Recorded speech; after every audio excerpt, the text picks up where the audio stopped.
전 시간에 이제 내용상 구조, 사실은 이게 요한계시록을 보는 가장 중요한 핵심적인 내용입니다.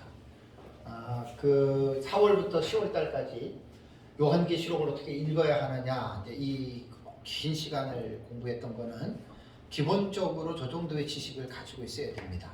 가지고 있고, 그러고 나서 이제 요한계시록에 들어와서 첫 시간에부터 말씀드린 대로 이제 그 지식을 다 기반으로 해서 요한계시록 안에 딱 들어오면 형식상 구조와 내용상 구조, 요 부분을 먼저 인지를 하셔야 됩니다. 먼저 인지를 하셔야 이제 특히 6장부터가 요한계시록은 사실 중요한 본론이니까 6장부터 이게 이제 기록된 내용을 먼저 순서대로 이해를 하고, 이제 요한계시록을 많이 보시는 분들이야 당연히 이제 안 봐도 그냥 다 알지요.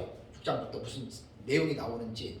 그러고 나서 이제 내용상 구조는 형식상 구조와는 다르게 그 6장부터 19장까지 나오는 내용을 다 알고 있어야 됩니다. 그건 가장 기본입니다. 그것을 다 알아야지만이 정리가 되는 거예요, 종합이. 만약에 뭐 44가지 사건 중에서 한 두세 가지를 모르겠다? 그러면 종합 정리를 할 수가 없어요. 왜냐하면 모르는 두세 가지가 도대체 어디에 연결이 되는지를 구분을 못 하잖아요. 그렇죠? 그래서 이제 전체적으로 이제 6장부터 19장까지의 내용은 거의 이제 본경과 사경의 상호 교차로 기록이 되어졌기 때문에 그 내용들 하나하나를 잘 이해를 해서 그것을 일목요연하게 이제 그것을 이제 이렇게 잘 여러분이 정리하는 것이, 그게 이제 사실 요한계시록을 마지막으로 최종적으로 완결 짓는 거예요.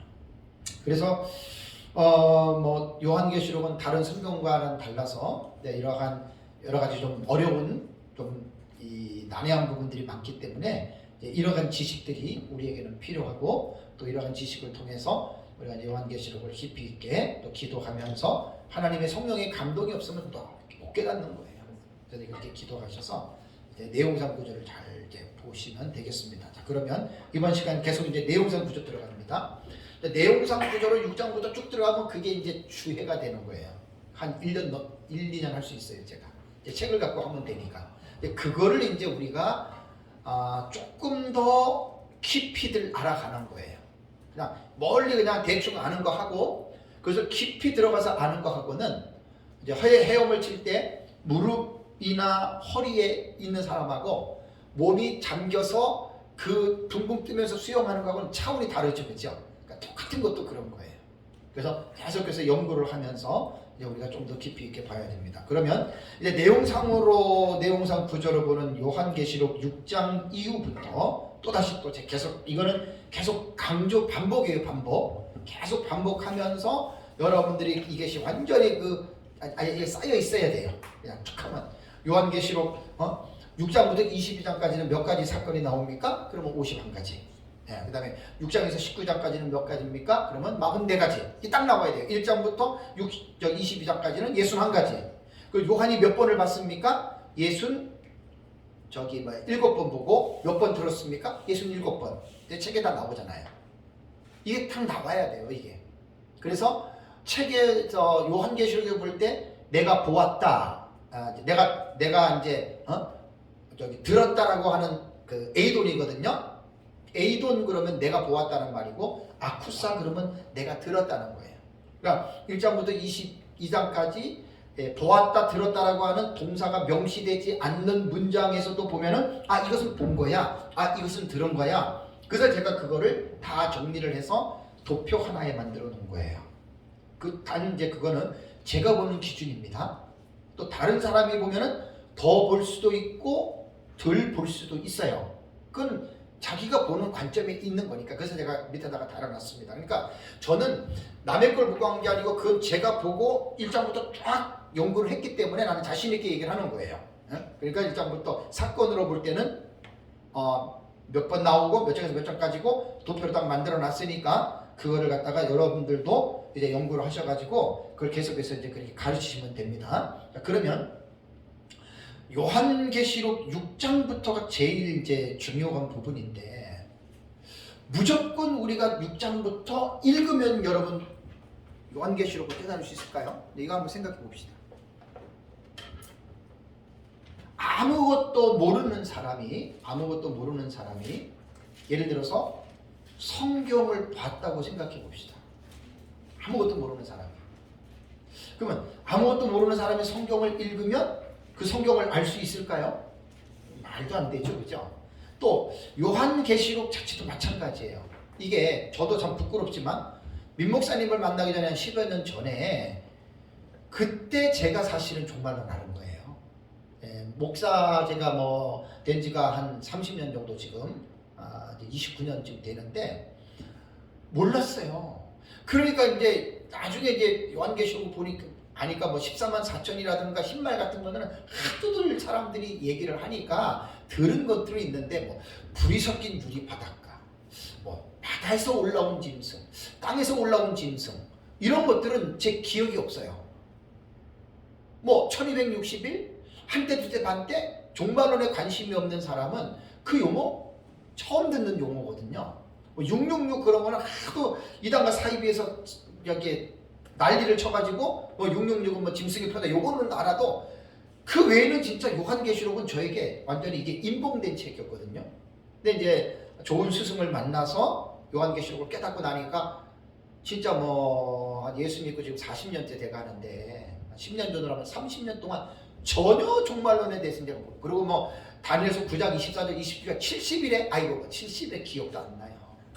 그래서 이제 하나님의 은혜로 이제 하나님이 그 에베소서 1장에 보면은 바울이 에베소 교회 성도들을 위해서 기도할 때 지혜와 계시의 정신을 주셨었는데 정신이 그게 이제 푸념하는 성령으로 해석을 해야 됩니다. 지혜와 계시의 성령이 에베소 교인들에게 하나님을 알게 해달라고 이렇게 하는 거예요. 그러니까 우리가 성경을 깨달을 때는 지혜와 계시를 주시는 성령의 그 조명과 감동을 받지 않으면 특히 종말론 같은 경우는 어림도 없습니다. 아마 목회자들 중에 평생 종말론이 무천년이든 전천년이든 모르고 돌아가시는 분들이 거의 다라고 봐도 틀린 말 아닙니다. 그건 어쩔 수가 없는 거예요. 이게 이제 과거에는 몰랐지만 예수님 재림이 가까워오면 올수록 이것은 사명으로 받아들여야 됩니다. 왜냐하면 예수님 재림 직전에 나타나는 우리 계시로 보는 우리들에게는 이거는 이제 또 오해를 하지 말아야 될 게 뭐 인간이 뭐 내가 아이 그거 다 말도 안 맞는 게 교만이에요. 하나님이 하십니다. 그래서 이제 흰옷 입은 큰 무리가 이제 후사면만 대환란에 이제 황충의 화를 이겨서 예비처로 들어가잖아요. 그 인원을 셀 수 있습니까 없습니까? 셀 수 없죠. 근데 뭐 좀 종말론 연구하고 막 이러는 사람들 설교할 때 뭐 어떻게 하는 줄 아세요? 마지막 때에 구원받는 사람이 정말 찾아보기도 힘들고 그러죠?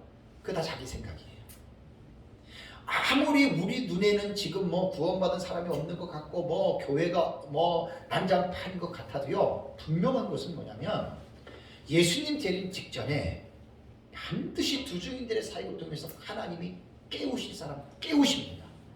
나는 그래서 성경을 통해서 내가 그 생각을 내 생각을 버린 거예요. 뭐 좀 성경 연구하는 사람 보면 지금 뭐 이래서 구원받은 사람이 뭐 얼마나 있겠느냐 뭐 이렇게 얘기하잖아요. 그 마지막 때 뭐 구원받은 사람이 오리에 한 명 심리하면 이렇게 얘기하잖아요. 그거 다 제 생각입니다. 그래서 흰옷 입은 큰 무리는 후삼년반 대환란에 그 예비처로 들어가는데 셀 수 없는 무리예요. 이거 꼭 기억하셔야 돼요. 그래서 우리가 항상 성경 앞에서 인간이기 때문에 내 생각이 많이 개입이 될 수밖에 없어요. 성경을 읽을 때. 근데 중요한 거는 계시의존 사색을 통해서 우리가 항상 모든 것들을 정리해야 됩니다. 이 자세가 딱 흐트러지기 시작하면 인간이 자기의 잘못된 생각으로 성경을 주관적으로 읽기 시작하면 그 위험한 겁니다. 그래서 칼빈이 말한 대로 자기가 아무리 연구를 잘 해놨더라도 성경이 틀리면 그거 고쳐야 됩니다. 이걸 꼭 여러분들은 가지고 있어야 됩니다. 그래서 엘리야 시대 때에도 엘리야는 어떻게 생각했죠? 자기 하나밖에 없다 그랬죠. 다 바알에게 물을 끓었고 나 하나밖에 안 남았다고 자신있게 얘기를 했죠. 근데 뭐라 그래요? 무릎 꿇지 아니한 7,000명이 그 누가 준비했어요? 하나님이 하신 거예요. 이제 우리 뭐 형님들 계시는데 나이 들면 이게 뭐 아무리 뭐 능력 충만하고 은혜 충만하고 문서 충만하고 한다 그래도 나이 들어보시고 이제 자꾸만 그렇게 되면 다 느낄 거예요. 아무것도 아니에요 우리 인간. 예?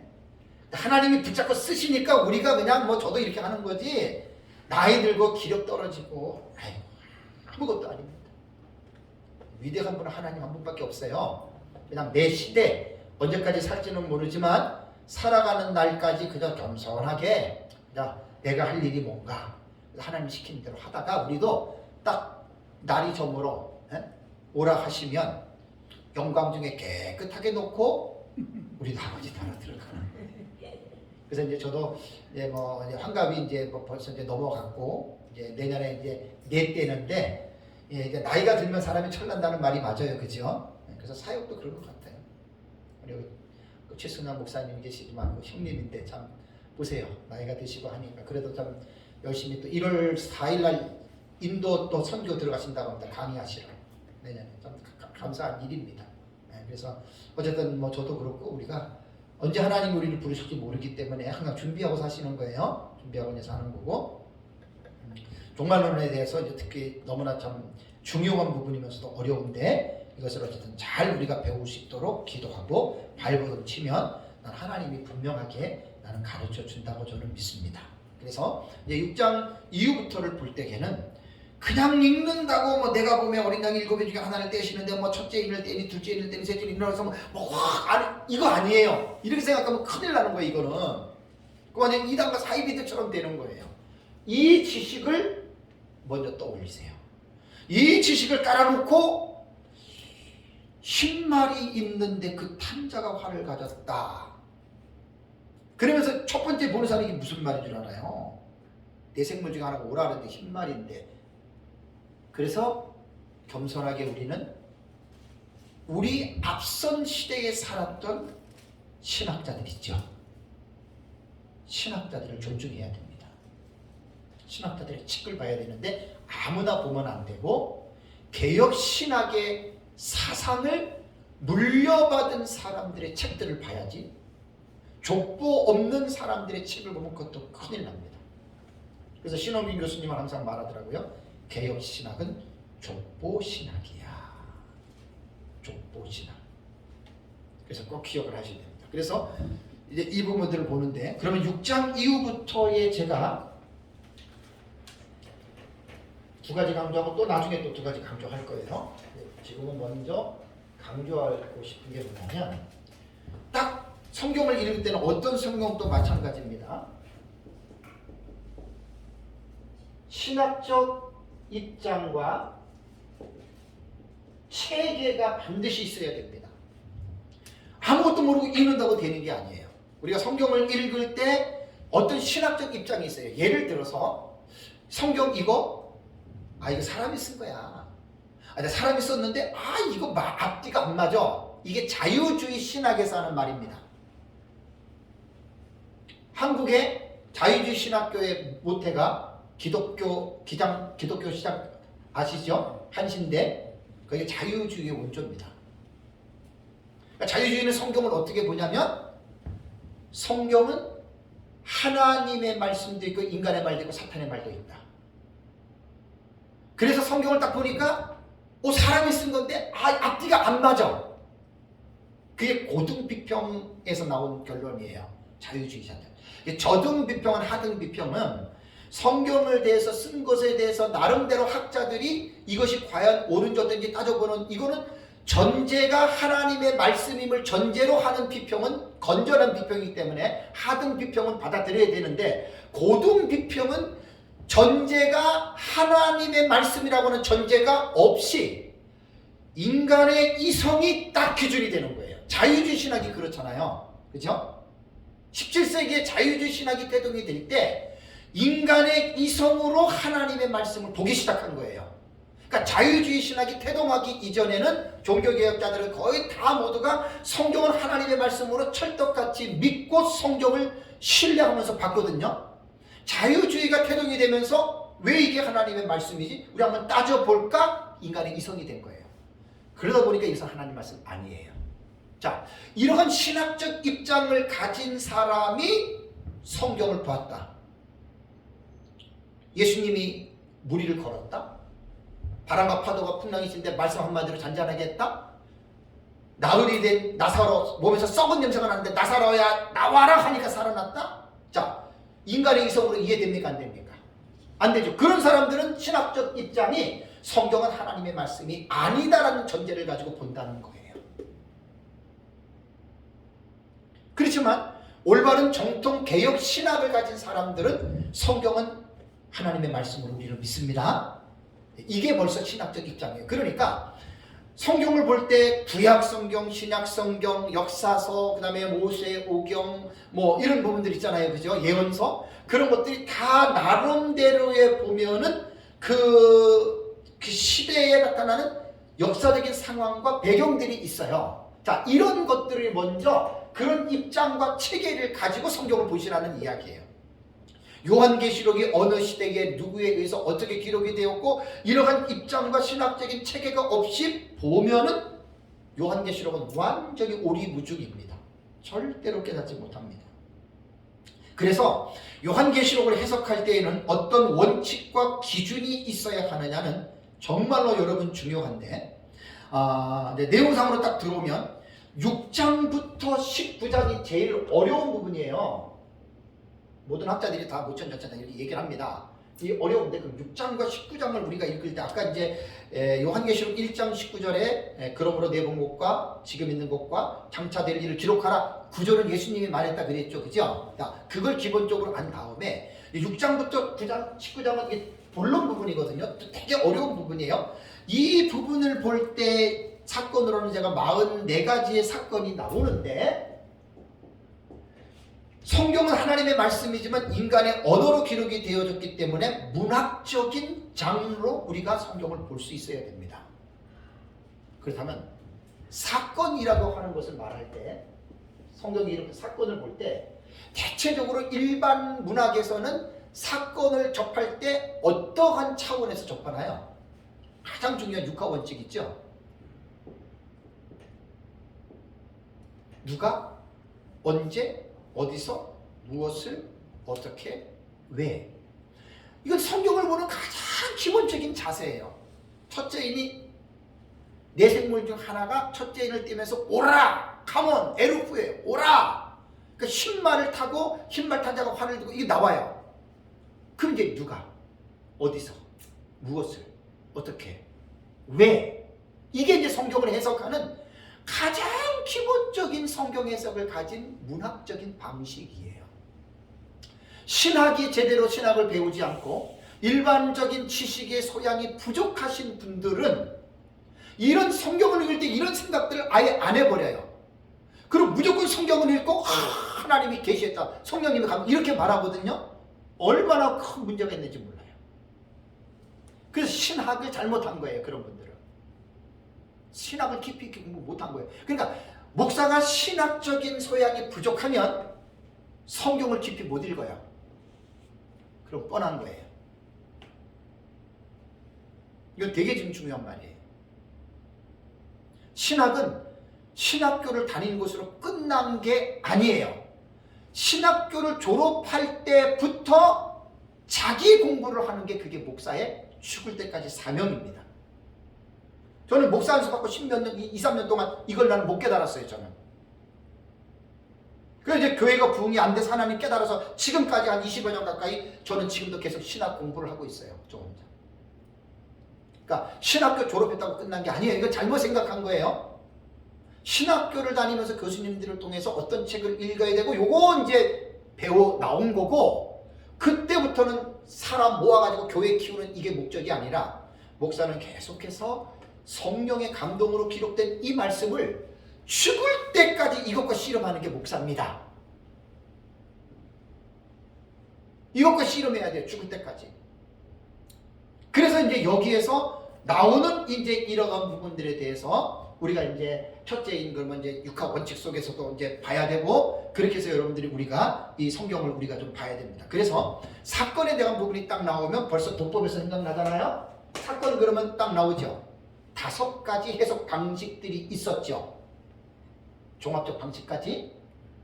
그러면 여기서 나는 어떠한 방식으로 이거를 보느냐, 이게 가장 기본적인 베이스, 가장 합리적인 자세거든요. 그런데 이런 지식이 없는 사람들은 이거 몰라. 이거 생각 안 해. 그냥 이거는 힘많은 적그리스도야, 뭐 이건 그리스도야, 이게 전부 다 카더라로 들은 거예요. 그 자기가 연구도 안 해. 그냥 목사가 누가 그러니까 이렇게 했어, 그렇게 전하는 거예요. 그럼 그러한 지식 속에는 깊이가 없고 일관성이 없어요. 일관성이, 합리성이 떨어져요. 그래서 사건으로 딱 볼 때에는 6장과 19장의 44가지 사건으로 볼 때에는 2000년 기독교 역사를 통해서 5가지의 사건을 해석하는 방식들이 나왔어요. 자, 여기서 우리는 하나 선택해야 돼요. 과거를 하든 역사주의로 해석하든 미래주의로 하든 이상주의로 하든 종합적으로 하든 어쨌든 선택해야 됩니다. 이런 것도 모르고 무조건들 이제 배우잖아요. 무조건들 말하잖아요. 그러니까 그런 사람들은 족보가 없어요. 요한계시록이 막 여기 갔다 저기 갔다 막 이러다가 그냥 논점도 없고 핵심도 없고 막 하다가 자기도 모르고 그냥 끝나요. 이게 거의 대만이 그렇습니다. 연구를 해보면 알아요. 이런 지식을 가지게 되면. 그래서 고지식하고 고집센 사람들은 그냥 잘 뭐 알아, 알지 못하면서 막 내게 최고야, 이제 이런 사람들이 제일 무서운 사람들이에요. 그러면 안 돼요. 그래서 요한계시록 1장 19절에 아까 말씀드린 대로 내 본 것과 지금 있는 것과 장차 될 일을 기록하라 그랬잖아요. 그죠? 요 부분에 있어서 제 책을 꼭 보십시오. 주회에 그레고리 빌이 가장 풍성하게 1장 19절을 주회를 했어요. 되게 많아요, 양이. 그래서 제가 그레고리 빌이 요 1장 19절을 주의한 것을 참조하라고 내가 책에다 써놨어요. 이 본문은 그렇습니다. 그 1장 19절은 주경학자들의 얘기를 하면 이거요, 간단한 게 아니에요. 상당히 해석이 어려운 난문이라고 취급합니다. 난문, 어려운 문장이라는 거예요. 우리가 볼 때 지금 간단하게 있죠, 그죠? 아니에요. 되게 어려워요. 왜 그러냐? 내 본 것이 뭐고 지금 있는 일이 뭐고 장차 될 일이 뭐냐, 이게 너무나 어렵다는 거예요. 왜? 사람마다 이 내가 본 것은 뭐고 지금 있는 일은 뭐고 장차 될 일은 뭐냐, 이게 너무나 어렵다는 거예요. 그래서 이제 이것을 난문이라고 이야기를 하는데, 제가 보는 형태는 제 책에 나옵니다. 이중 구조로 봐요. 저는 이중 구조와 저는 삼중 구조를 저는 혼합한 형태로 봅니다. 이중 구조로 보는 사람이 있고 삼중 구조로 딱 이렇게 딱딱 잘라서 보는 사람들이 있어요. 아니면 이것 필요 없이 그냥 다 하나로 보는 사람도 있고, 상당히 복잡합니다. 여러분 이거 주석들을 보세요. 그래서 저는 제 나름대로 정리하기를 이중 구조와 삼중 구조를 저는 두 가지로 혼합한 형태로 보는데, 이중 구조는 뭐냐면 시간적인 면으로 볼 때는 나는 이중 구조로 봅니다. 그래서 제 책을 보시면 1장과 5장까지를 제가 큰 타이틀 제목 보세요. 그냥 쓴 거 아니에요. 현재라고 제가 써놨습니다. 그러니까 사도 요한 당시에 보는 현재. 1장과 5장은 시간적으로 볼 때는 현재적인 그 범위에 속하고, 6장부터가 미래에 속합니다. 제가 그 제 책을 쓰는 가운데 그거 그냥 쓴 거 아닙니다. 깊이 있게 읽으셔야 저자가 어떤 의도로 썼는지 여러분들이 알 수 있어요. 그냥 쓴 거 아니에요. 분명히 저는 요한계시록을 쓸 때 이중 구조와 삼중 구조의 혼합한 형태로 저는 1장 19절을 나는 인지하고, 그리고 저는 책을 쓴 거고, 또 요한계시록 목차를 보시면 알겠지만 1장 2장 이렇게 쓰지 않았어요. 본경과 삽경의 그 구조를 가지고 제가 요한계시록도 목차를 여러분 제가 그렇게 썼습니다. 그렇기 때문에 제 책을 좀 깊이 있게 잘 보시면 이런 부분들이 그냥 제가 써놓은 게 아니에요. 그래서 1장 19절은 이중구조와 삼중구조인데, 시간적으로 볼 때는 현재와 미래라고 하는 시점으로 내가 이중구조로 내가 요한계시록을 봤고, 그 다음에 이중구조를 따르면서도 사건, 그것이 사건으로 볼 때는 삼중적이에요. 왜냐하면 내가 본 것은 1장과 4장과 5장의 계시를 현재 사도 요한이 본 거예요. 사건으로 볼 때는 지금 있는 일이라고 하는 것은 계시록 2장과 3장이라고 하는 7교회에 관한 사건이다. 호응이 되실 겁니다. 아마 딱 정리해서 내가 딱 보는 거예요. 그래서 이중구조와 삼중구조를 저는 계시록 1장 19절에 예수님이 말한 구조를 그렇게 생각을 하고 저는 요한계시록 책을 써나간 거예요. 현재와 미래라고 하는 이중구조지만 이중구조인 현재 시점에서 1, 4, 5장과 그 다음에 2장과 3장은 사건별로 삼중구조로 제가 이제 이렇게 그 부분들에 대해서는 제가 이제 말씀을 드렸습니다. 그러면 계시록을 보면 6장에서 22장까지가 51가지 사건이 나온다 그랬잖아요. 그죠? 자, 그럼 사건을 보면 이렇게 생각해 봅시다. 자, 51가지 사건이 있습니다. 자, 마치 퍼즐을 51가지의 피스가 있는데 한 가지의 피스가 각 개개인으로 떨어져 있지만 단독적인 그림은 아니죠. 그죠? 전체적인 한 그림의 하나의 피스에 속하죠. 그죠? 그러니까 6장부터 22장까지 51가지의 사건이 사건 하나하나로 볼 때는 개개인의 독립적인 사건이 돼요. 14만 4천이 인침을 받는 것, 그것은 하나의 첫째인의 인침을 받는 사건이기는 하지만 그 첫째인의 사건이 그냥 독립적으로 존재하는 게 아니라 두 증인에 관한 사건이 아마 요한계시록 안에서 1장부터 22장까지 제가 17장인가 19장 제가 도표 두 증인 11장 들어가 보시면 도표 있습니다. 민 목사님이 한 13장 정도를 써냈는데 나는 17장으로 제가 4장을 집어넣었어요. 그 책 쓰기 전에 민 목사님하고 전화해서 목사님 이것도 두 증인으로 봐야 되지 않죠? 맞다고. 그 제가 쓴 것이 제일 풍성해요. 두 증인에 대한. 두 증인만 가지고도 엄청난 내용이 나옵니다. 아마 마지막 때 목사님들의 사역을 할 때에는 두 증인에 관한 문제를 요한계시록에서 꿰뚫어가지고 두 증인의 비전과 사명으로 목사님들을 깨우셔야 돼요.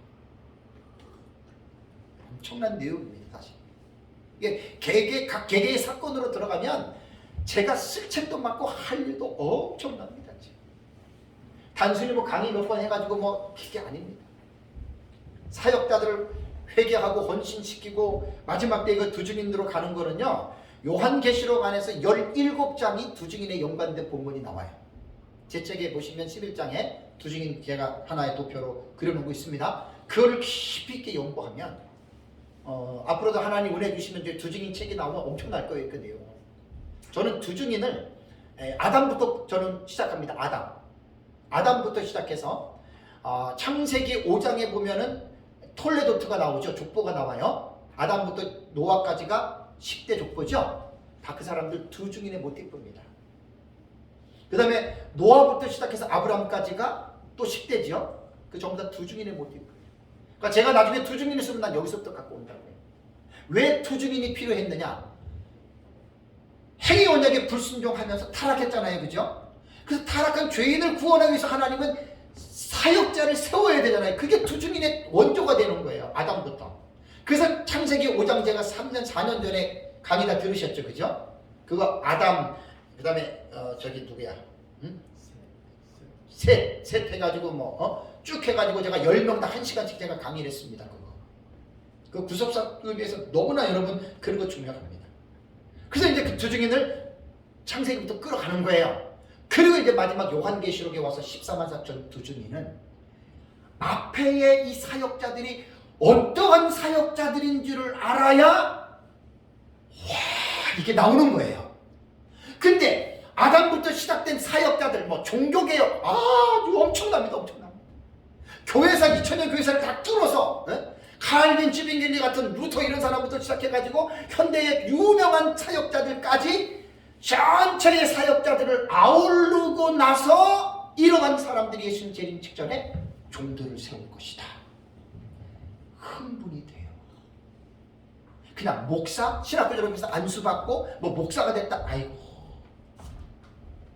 그건 말도 안 됩니다. 두 증인은 그런 사람 아닙니다.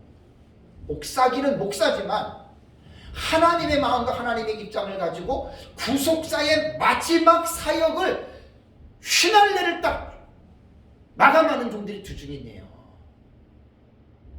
아무나 되겠어요? 그냥 맨날 먹고 마시고 놀러 다니고 정치나 하고, 에? 상식적으로 생각해 보십시오. 마지막 때가 얼마나 여러분 끔찍할 정도로 저게 그 영적으로 흑암이 깊어지는 줄 아십니까? 계시록 17장에 보면은 세상이 귀신의 처소가 됐다 그러잖아요. 근데 하나님이 아무나 들어가가지고 마지막 사명자 쓰겠어요? 어림도 없습니다. 제가 어떻게 보면 지금까지 한 9년 동안 요한계시록 연구한 거는 이제 솔직한 얘기로 어떤 지식적인 분야, 이 지식적인 분야를 꿰뚫는데 이렇게 시간이 많이 걸리는 거예요. 실제적으로 이런 분 하나하나 탁탁 들어가가지고 확확 그냥 말씀을 딱 연구해 전하면요, 사람이 그때 뒤집어지는 거예요, 목사님. 지금 뭐 웬만한 신학교 나오고 뭐 공부 좀 해가지고 안수받았다고 목사 하잖아요. 하나님 마지막 때는 그런 사람 쓰지도 않습니다. 그러니까 마지막 시대에 그 시츄에이션을 한번 생각해 보세요. 엄청납니다. 뭐 내 할 거 다 하고 내 놀 거 다 하고 내 즐길 거 다 하고 두 증인이 된다고요? 어림도 없습니다. 그것이 계시록 14장 4절과 5절을 휴회하면 5가지 조건이 나옵니다. 제가 그냥 써놓은 게 아니에요. 신학적 자격, 신앙적 자격, 인격적 자격, 3가지의 그룹에서 5가지의 자질이 나오죠. 그래서 성경을요, 수박 겉핥기식으로 보는 사람, 머리로만 듣는 사람들은 지식은 팽창할 수는 있어도 삶이 변화가 되지 않아요. 여러분, 목사님들이 변화되는 게 쉽겠습니까? 어렵겠습니까? 제일 어려운 게 목사님들 변화가 제일 어렵습니다. 그 다음이 장로님들입니다. 사실 목사님들은요, 목회를 하면서 성도들한테 우리 목사님 참 변했다, 변해간다라는 말을 들어야 됩니다. 제 아내가 여기 있지만 또 제 얘기하면 또 저는 또 지랄할까봐 제 얘기 안 하겠습니다. 목사가 변화되는 게 제일 힘들어요. 정말 힘들어요. 다 목사 그러면 전부 다 자기가 박사야. 자기 위에는 없어. 근데 하나님 말씀 앞에서 끊임없이 목사는 낮아지고 겸손하고 배워야 됩니다. 그런 사람이 두 증인이 되는 거예요. 지식 많다고 절대 안 써요. 기도 많이 한다고 두 증인 절대 안 써요. 성경을 계속 연구를 하면서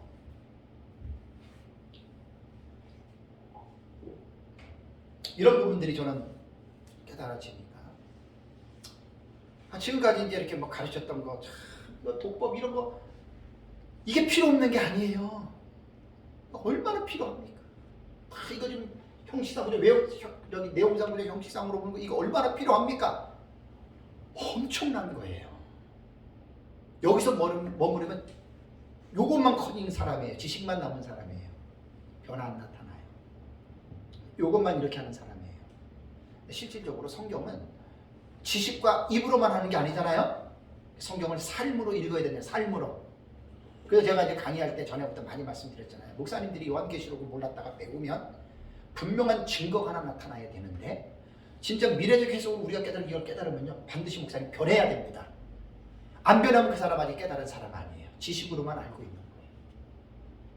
저는 뭐 제 아내가 있지만 에스라 사역에 저는 첫 번째의 우선권을 지금까지 내가 놓친 적이 없습니다. 개인적으로, 교회적으로, 가정적으로 참 유혹이 얼마나 많은지 모릅니다. 딱 나는 우선이 에스라 사역입니다. 교단도 아닙니다. 근데 하나님이 그런 중심을 보시는 거예요. 그러니까 사람들이 이쪽에 다리 놓고 저쪽에 다리 놓고 이거요, 안 됩니다. 금방 끝납니다. 그러니까 이게 두 증인은요, 우리가 맨날 말하는 두 증인, 그런 두 증인 아니에요. 성경으로 바꾸세요. 결국 두 증인도 100% 다 순교하잖아요. 100% 순교예요. 뭐 두중이 맨날 뭐 철장못에 맨날 이단들 그것만 가지고 막 아이고 참 정신 나간 사람이지. 성경은 그런 걸 얘기를 하는 게 아니에요. 두중인들이 자기 명예가 어디 있습니까? 출세가 어디 있습니까? 돈이 어디 있습니까? 말씀 때문에 결국 죽는 사람들인데 그걸 하나님이 두중인들은 훈련을 시키는 거예요. 그래서 한일회가 시작되기 전에 두중인들의 준비 과정이 있죠. 그래서 그 12장 해로 옷 입은 여자가 해산하는 고통을 부르짖는 그 의미가 무엇이겠어요? 기가 막힌 등 따뜻하고 배부르고 편안한 사람들이 두중인 된다라고 하는 것은 상식적으로 안 맞습니다. 어려움 속에서 견디는 거거든요. 하나님의 은혜로 견디는 거예요. 남은 떡잎을 보면 딱 나무를 안다고 목회자들은 딱 살아가는 모습들이라던가 어떤 일에 있어서 자기가 맡은 일을 감당하는 걸 딱 보면 어느 정도 압니다. 저는 이정무 목사님하고 지금 카페를 시작을 했는데 제가 지금 벌써 8년인가요? 나는 눈 수술하고도 쉬는 날이 없습니다.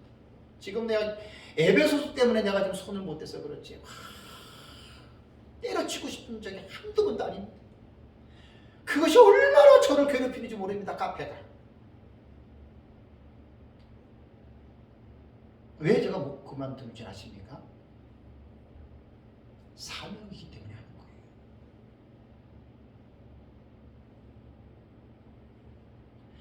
지극히 작은 일에 충성된 자가 어떻게 해요? 큰 일에 충성하는 거예요. 대부분 사람들은 큰 일에만 잘하려고 하지요? 웃긴 거예요. 교회에서도 작은 것 하나 딱 맡겨놨을 때 철두철미하게 작은 일을 잘 감당하는 성도는 그 사람은 큰 일을 감당하는 사람입니다. 근데 적은 일 맡겨놓으면 이거 뭐 귀찮게 이렇게 하는 사람 절대 큰 일 감당 못합니다.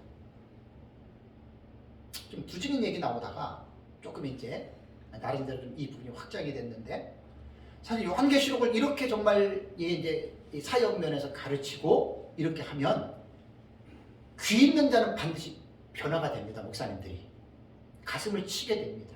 삶이 바뀝니다. 두중이 아무나 되는 거 아닙니다. 제가 요한계시록 발견한 두중이는 아무나 되는 거 아닙니다. 14장 4절과 5절을 깊이 있게 연구해 보세요. 깊이 있게 연구해 보세요. 거기에 해답이 다 나옵니다.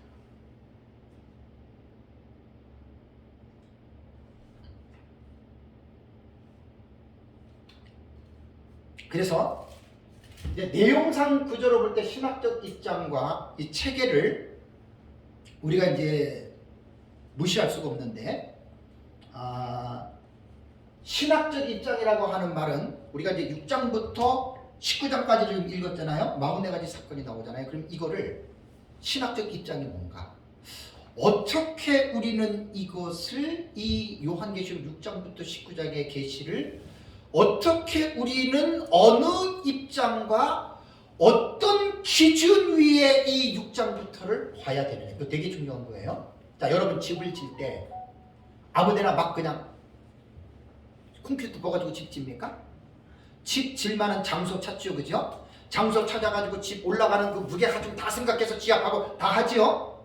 6장부터 6장 이후부터 이 사건은요. 그래서 이제 여기서 신학적 입장이라는 게 이거 무천년도 마찬가지고 전천년도 마찬가지고 세대리로 후자는 다 마찬가지입니다. 성경은 무조건 읽는다고 되는 게 아니라 신학적 입장과 체계가 분명하게 딱 베이스가 있어야 되거든요. 우리가 말하는 이 부분은 아까도 우리 최순환 목사님 말씀하셨지만 우리가 요한계시록을 한 일회의 관점에서 연결해서 읽는다는 게 이게 대단한 복이다. 이걸 아셔야 돼요. 그러니까 계시록 6장 이후부터의 사건은 우리가 보는 신학적 입장과 체계는 구약성경 다니엘서 9장 24절과 27절에 기록된 71회의 계시에 우리는 신학적 입장을 딱 추측도를 놓은 거예요. 에베소서 2장의 그 몇 절인가 15절인가 16절에 예수 그리스도 모퉁이 돌이 됐다고 그랬잖아요. 건물을 질 때 사각형이 되는 모퉁이 돌을 놓고 거기에서 다 좌우로 뻗어나가서 건물을 짓듯이 요한계시록을 읽어나갈 때 뚜렷한 신학적인 입장과 체계 없이 요한계시록을 읽으면 아무것도 아닙니다. 그래서 아까 말씀드린 대로 자유주의 입장에서 성경을 보느냐, 개혁신학 입장에서 보느냐, 신정통주의 입장에서 보느냐는 달라요. 자유주의는 사실 아예 성경 자체를 하나님의 말씀을 무시해버리는 거고, 신정통주의는 조금 이해를 해요. 조금 칼바르트 쪽은 인정하지만 완전한 하나님의 말씀을 인정 안 합니다. 개혁신학만 인정을 합니다. 마찬가지로 6장 이후부터 볼 때 요한계시록, 그래서 아까 내 본 것과 지금 장차될 일을 이 구조를 생각하고 우리가 보는, 제가 지난주부터 하는 것은 우리가 보는 요한계시록은 과연 어떠한 지식적 신학적 입장에서 보느냐, 그걸 제가 지금 변호하는 거예요. 지금 내가 알고 있는 건 마구잡이 아니라는 거예요. 다 튼튼한 족보가 있다는, 그걸 제가 지금 말씀을 드리는 거예요. 그래서 역사적 전천년 종말론의 기초가 뭐냐, 기초가 되는 돌이 뭐냐, 이게 바로 다니엘서 9장 24절과 27절에 나오는 70일의 계시입니다. 자, 우리 다니엘서 9장을 한번 볼까요? 지금도 잊혀지지 않습니다. 6년인가 7년 됐죠. 제가 여기서 한 학기를 70일을 가지고 52시간 했습니다.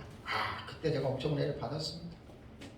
참 너무나 지금 생각하면 뭐 꿈 같은데, 어쨌든 하나님의 은혜로 여기서 52시간을 제가 한 학기를 그때 강의를 했고, 그래서 이제 제가 다니엘서를 깊이 있게 9장을 이해를 하게 된 겁니다. 자, 그렇다면 여기서 이제 다 생략하고, 이것도 얘기하면 또 심각하게 다 생략하고, 중요한 것은 뭐냐, 거기 보면 예순두 이래가 나와요. 26절을 보니까 예순두 이래 후에라는 말이 나오잖아요. 그죠? 그러면 앞절에 보면은, 거기에 보면은 25절을 보면은 7일에와 예순두 일해가 지나갈 것이요 그랬죠. 그죠? 그러면 먼저 70일의 본문의 구조는 7일에가 먼저 지나간 다음에 예순두 일해가 지나갔다는 거예요. 그럼 예순두 일해가 지나갔다면 뭐도 지나간 거예요?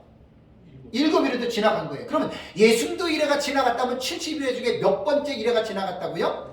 69일해가 지나갔다는 얘기예요. 그래서 26절에 예순두 일해 후에라고 하는 말은 이미 69일해가 맞춰졌다. 69일해가 맞춰진 다음에 기름 부음 받은 자가 끊어도 없어진다. 이건 메시아입니다. 예수 그리스도의 죽으심으로 말을 합니다. 그 다음에 장차 한 왕의 백성이 와서, 이것은 무천년주의자들은 디도장문으로 보고 역사적 전천년주의자들도 디도로 보는 사람이 있지만, 우리는 마지막 때에 적그리스도로 있는 한 왕을 여기서부터 봅니다. 제 책 그 70일의 앞에 잘 보세요. 아주 우리 입장에서 볼 때 자랑이 아니라 제가 쓴 것처럼 70일에 그렇게 쓴 책 찾아보세요. 한번. 서점 나서 없어요. 제가 그때 강의할 때 한 400페이지 되거든요. 그 나중에 시간 되면 제가 한 60몇 페이지로 해가지고 이 70일 아주 더 깊이 있게 쓸 겁니다. 그 제가 읽는 제 책에 이해가 어려워서 그렇지만 잘 읽어보세요. 이거 다 그 내용 들어간 거예요. 그 다음에 27절 보십시오. 그가 장차 많은 사람들과 더불어 한 일해 동안의 언영, 한 일해가 여기 나오죠. 그죠? 그렇다면 문제가 뭐죠? 69일해 이후에 나머지 남은 한 일해를 어떻게 보느냐가, 이게 제일 중요한 문제예요. 두 가지 관점이 있습니다. 하나는 69일해에 곧바로 70일해가 연속된다. 이것이 컨티니우스 시오리예요. 연속적 이론이고, 또 한쪽에는 아니다. 69일해와 한 일에게는 연속적으로 이어지는 것이 아니라 간격, 갭이 있다.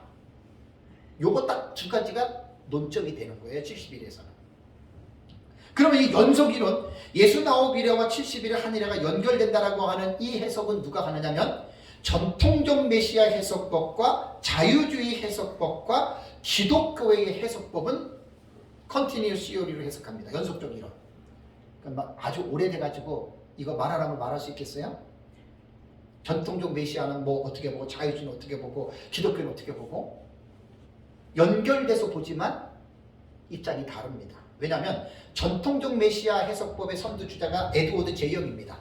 무천년의 주자로 보면 되고, 자유주의는 말 그대로 그냥 인간의 이성으로 성경을 보는 사람들의 단체는 70일해가 안티오코스 4세 에피파네 시대 이미 70일 그쪽 끝났습니다. 에드워드 제이형은 AD 70년에 끝난 것으로 봅니다. 무천년은. 기독교의 해석은 카일과 루돌프의 루터교 신학자들인데, 카일은 대단한 학자입니다. 이 사람들은 한 일회를 69일과 연속적으로 보는데 상징이기 때문에 예수님 재림까지 봐요. 아주 특이합니다. 그래서 70일을 연구를 하면서 카일 델리치의 그 주석에서 제가 엄청난 은혜를 많이 받았어요. 그 읽기 어려워요. 카일 주석 한번 읽어보세요. 한 60에서 70페이지 나와요. 그래서 이제 이 세 사람들은 연속적으로 69에서 70을 보지만 완전히 차원이 달라요. 자, 그러면 간격 이론은 뭐냐? 69일과 한 일에는 직접 연결 안 돼요. 말 그대로 갭이 있어요. 이렇게 간격이 있어요. 대체적으로 이제 알고 있는 것이 신약 시대 전체로 갭을 보는 거예요. 그리고 예수님 재림 직전, 바로 직전에 7년 한 일에. 요게 이제 간격 이론을 보는 신학적 입장을 가진 사람들이 보는 것인데, 역사적 전천령과 세대주의자들입니다. 거기서 이제 제가 민 목사님한테 배우고 나서 제 책에는 개혁주의 전천년이라고 썼잖아요. 그죠? 그렇게. 왜냐하면 이게 입장들이 차이가 있어요. 특히 세대주의하고의 입장의 차이는 목사님들이 정확하게 이것을 구분하지 못하면 그냥 물에 먼 탔듯 돼버립니다. 술에 먼 탄 거 구분 못하는 것처럼 됩니다. 정확하게 이거 구분하셔야 됩니다. 70일에는 그게 간단하게 이해가 되는 본문이 아닙니다. 제가 52시간을 강의했으면 얼마나 깊게 했는지 여러분 한번 생각해 보십시오. 그냥 읽어서 끝나는 거 아닙니다. 깊이 있게 보셔야 돼요. 그래서 71회를 깊이 있게 보시면, 제가 그러잖아요. 요한계시록 딱 들어가잖아요. 고민하고 망설일 필요가 없어져요.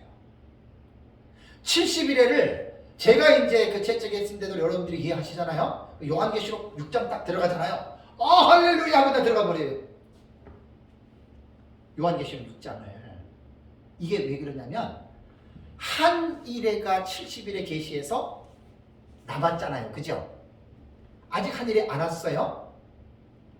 70일에서 그걸 딱 캐치를 해야 돼요. 한 일회가 언제 오느냐? 예수님 재림 직전이에요. 그럼 예수님 재림 직전이라고 하는 이 놀랍고 위대한 사건을 앞두고 성경은 침묵했겠느냐? 어떻게 생각하십니까? 침묵할 리가 없죠.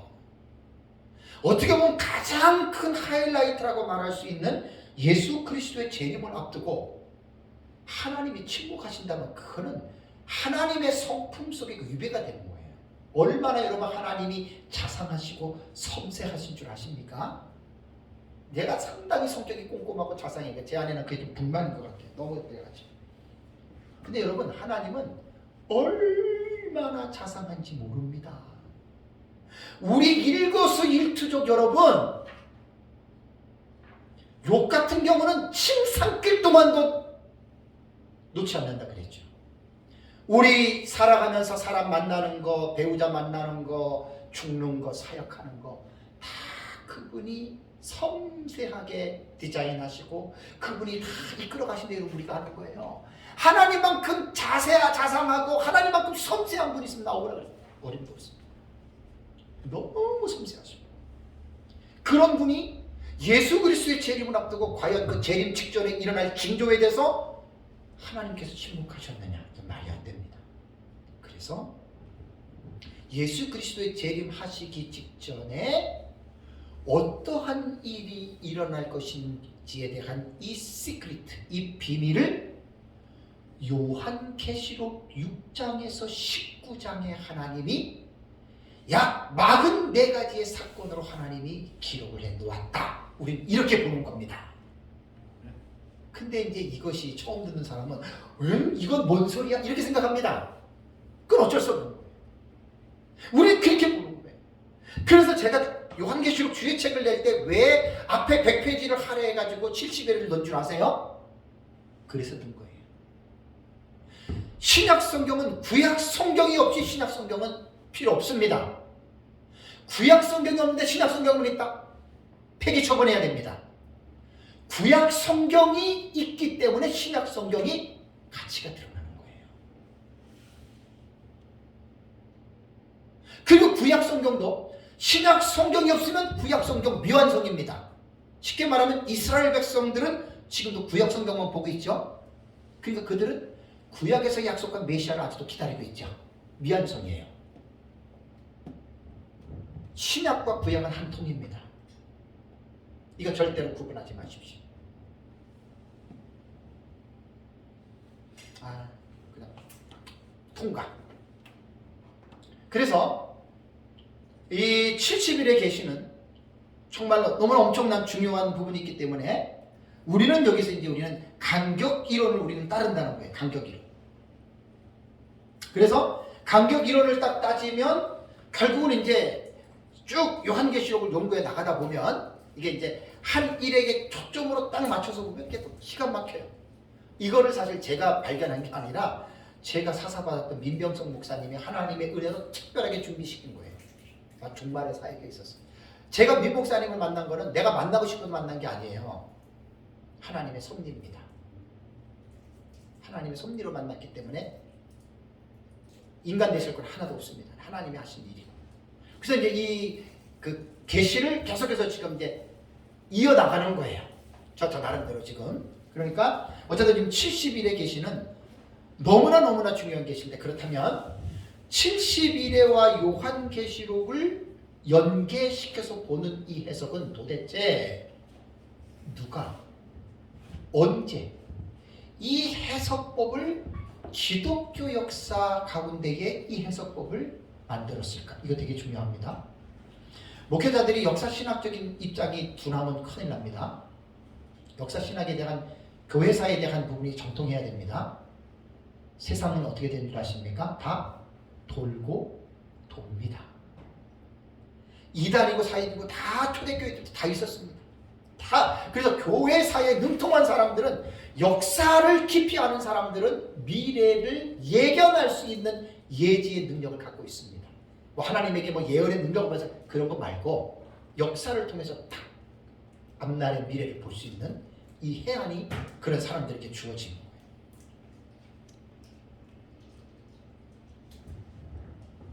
그래서 이 70일에를 보면은 71회의 계시에서 나머지 한 일회가 요한계시록 6장부터 19장에 나오는 44가지 사건으로 하나님이 자기 백성들에게, 사도 요한에게 이미 이 계시를 밤모섬에서 보여준 거예요. 자, 그리고 요한계시록을 기록하고 이 예언의 말씀을 임봉하지 말라 그랬죠.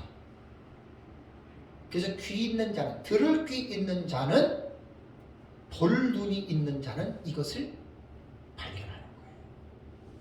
그래서 두중인의 자격 중에 가장 우선적인 자격이 뭐 성경 많이 알고 뭐 기도 많이 하고 뭐 이런 사람이 두중인이 되는 게 아니라 마지막 때에 일어나는 이 장차 될 일의 계시를 꿰뚫고 있는 사람은 그 사람 하나님 두중이 있습니다. 근데 그 사람은 그 꿰뚫고 있는 것으로 끝나는 게 아니라 인격적으로나 신학적으로나 신앙적으로나 반드시 그 사람은 구비해 나갑니다. 반드시 그렇게 살아가는 사람들입니다. 사람을 볼 때는 이제 깊이나 전반적인 걸 봐야 되거든요. 나무도 딱 키우면서 얘는 뭐 싹수가 놀았다 그러면 그 나무는 죽는 거예요, 그죠? 될 나무는 떡잎부터 보면 안다 그러잖아요, 그죠? 그래서 사람은 딱 만나보면 그 사람의 인격과 그 사람의 영성이 나와요. 딱 사람이 나와요. 그건 하나님 외에는 모르는데 이런 것들은 되게 지금 중요한 부분이에요. 그래서 이제 두중인의 자격들은 계시록 14장에 나오니까 이제 이런 부분들에 대해서 여러분들이 잘 이제 이런 부분들을 분명하게 여러분 기억을 하고 있어야 됩니다. 어쨌든 요게 지금 간격 이론에 대해서는 우리는 요것만 하고 이제 마치겠습니다. 그렇다면 누가 이렇게 봤을까? 그 민 목사님이 이렇게 봤으니까 민 목사님이 처음으로 여러분 이렇게 본 것 같아요? 민 목사님만 아시는 분은 그렇다고 하겠죠. 안 그래요. 이렇게 보는 해석은 이미 초대 교부들, 이레네우스, 히포리투스, 제가 기억나세요? 그 목사님들 이건 다루를 해야 돼요. 제가 좀 기억력이 많이 떨어졌어도 하도 많이 하면 이해가 돼요. 사도 요한의 직제자가 폴리갑하고 파피아스입니다. 폴리갑의 직제자가 이레네우스고 이레네우스의 직제자가 히폴리투스예요. 유명한 교부들이에요. 이레네우스와 같은 동시대에 파피아스와 같은 동시대에 활동했던 사람이 누구냐면 순교자 저스틴이에요. 이레네우스와 함께 사역했던 사람이 터툴리아누스죠. 히폴리투스가 조금 떨어지면서 사역했던 그 사람이 누구냐면 라틴티우스입니다. 1, 2, 3, 4, 5, 6, 7 이 외에도 더 있어요. 이그나티우스, 요 반열에 있을 것 같아요. igna티우스라고도 하죠. 계시록 책들을 보면 이거 다 이런 초대교회 유명한 교부들이 다는 아니지만 이 사람들은 전천년으로 본 게 100% 확실하고 이레네우스와 히폴리투스 저서는 정성욱 박사 책에서 제가 갖고 왔죠. 이 사람들이 다니엘서와 요한계시록을 연결해서 해석한 최초의 신학자입니다.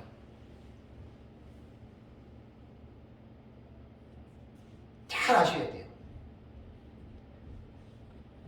그리고 이러한 해석법은 역사세계로 이게 지금 2세기, 3세기 교부잖아요. 이 사람들이 2, 3세기 교부잖아요.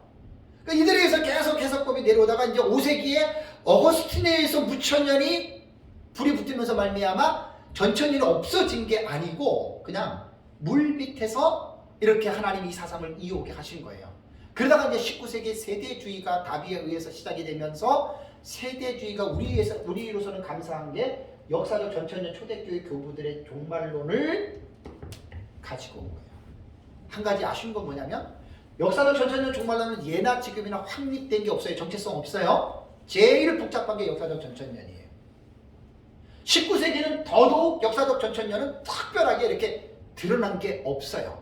그냥 이러한 교부들이나 학자들이 역사적 전천년 입장에서 쓴 책들 아마 이런 것들은 있었겠지만 확실하게 정립된 것은 없었습니다. 그래서 다비가 역사적 전천년의 종말론의 틀을 가지고 다비가 만들었는데 우리에게 있어서 장점은 뭐냐면 그동안의 무천년의 종말론이 5세기 이후부터 시작돼가지고 전 세계 종교개혁자들 7, 80%가 다 무천년이에요. 그렇게 딱 나가던 그러한 입장에서 넬슨 다비에 의해서 역사적 전천년이 리바이벌 됐다는 거예요, 여러분. 여기에는 하나님의 큰 섭리가 있다고 봅니다. 아쉬운 점은 넬슨 다비가 가지고 있었던 신학적 입장은 개혁신학, 건전한 신학이 아니라 형제단 쪽에 또 신학적으로는 조금 위험스러운 경건주의의 영향을 받은, 사실 여러분 경건주의도요 자유주의 계열에서 나왔다 그래요. 경건주의는 삶을 강조하잖아요. 삶을 당연히 삶을 강조해야죠. 근데 교리가 없는 삶은 어불성설이거든요. 자유주의 교리 없습니다. 삶만 강조합니다. 그래서 자유주의는 도덕과 윤리적인 종교입니다. 자유주의 신앙은 도덕과 윤리적인 종교입니다.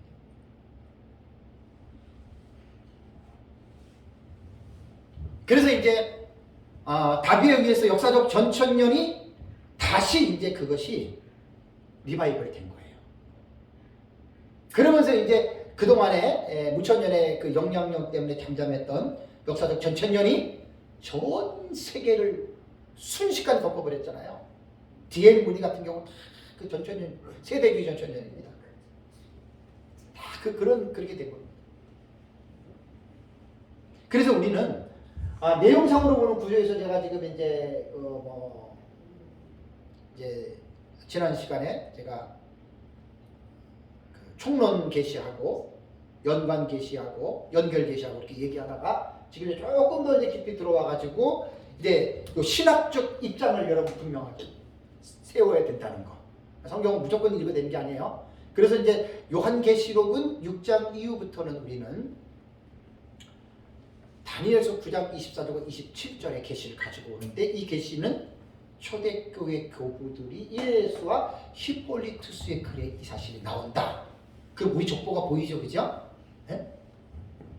민 목사님이 처음 본 게 아니에요. 그죠?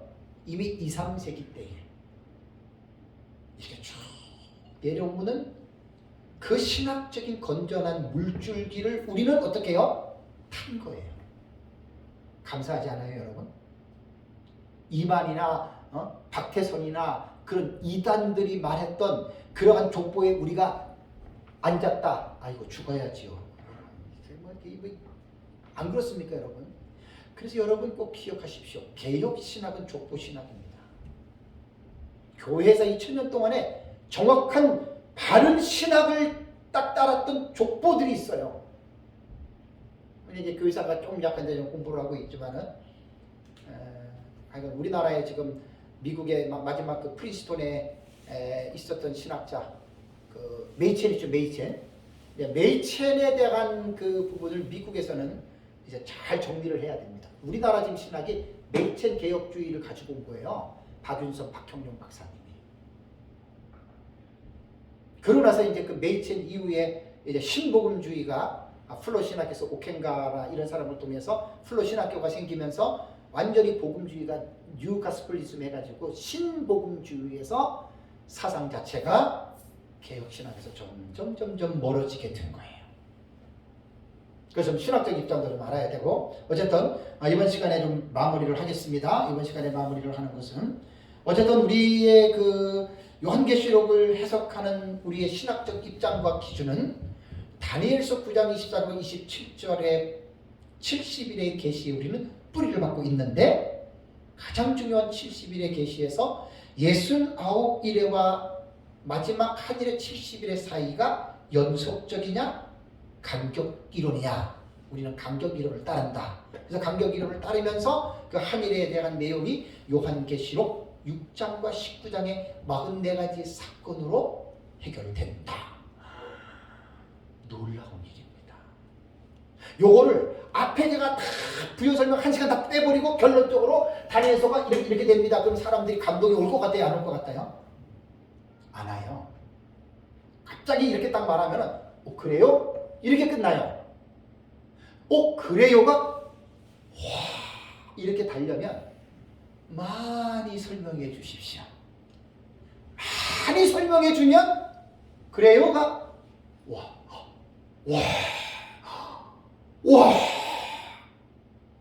많이 설명할수록 이런 반응을 끌어내야 돼요.